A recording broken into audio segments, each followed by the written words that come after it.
महासुदस्सन सुत्त, महासुदासना सुत्ता, दीर्घ निकाय सुत्त नंबर 17। अर्थ: महान राजा महासुदस्सन का जीवन और अनित्य का बोध। कहानी की पृष्ठभूमि: यह कथा भी महापरिनिब्बाण सुत्त के समय से जुड़ी है, जब भगवान बुद्ध कुशीनगर के मल्लों के सालवन में अपने अंतिम क्षणों में थे।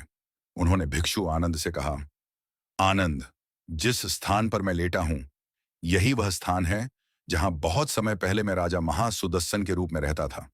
आनंद आश्चर्यचकित हुए। उन्होंने पूछा, भगवान, वह कौन थे?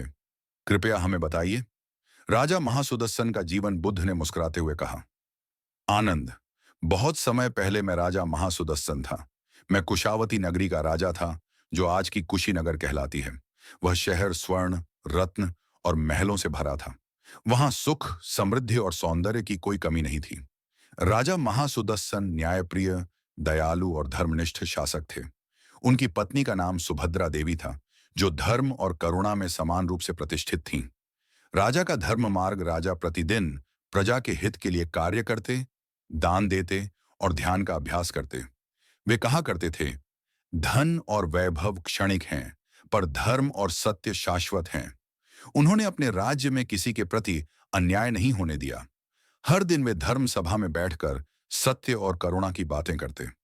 मरण का क्षण और वैराग्य: एक दिन जब राजा वृद्ध हुए, तो उन्होंने देखा कि शरीर कमजोर हो रहा है।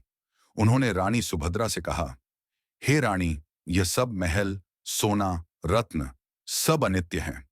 अब समय है कि मैं ध्यान में लीन हो जाऊं और सत्य का अनुभव करूं। रानी ने आंसुओं के साथ कहा, हे नाथ, आपका मार्ग ही सच्चा मार्ग है। संसार की शोभा क्षणिक है, धर्म ही अमर है। राजा महासुदस्सन ने महल छोड़ दिया। वह सालवन के बीच ध्यान में बैठे और धीरे धीरे शरीर छोड़कर शांति में लीन हो गए। बुद्ध का उपदेश: बुद्ध ने आनंद से कहा, देखो आनंद, यही वह स्थान है जहां मैंने उस जन्म में ध्यान में बैठकर शरीर त्यागा था। मैंने उस समय भी यही जाना था कि बान जो जन्मा है वह मरेगा, जो बना है वह टूटेगा, और जो अनित्य है उसमें मोह व्यर्थ है। राज्य, वैभव, महल, रूप सब नश्वर हैं, केवल धर्म ही स्थायी है। संक्षिप्त यूट्यूब नैरेशन वॉइस स्क्रिप्ट। महासुदस्सन सुत्त हमें यह सिखाता है कि चाहे कोई राजा हो या साधारण मनुष्य, सबको मृत्यु और परिवर्तन का सामना करना पड़ता है। बुद्ध ने अपने ही पूर्व जन्म की कथा सुनाकर बताया कि संसार का सारा वैभव नश्वर है। जो धर्म में स्थित है वही सच्चा विजेता है।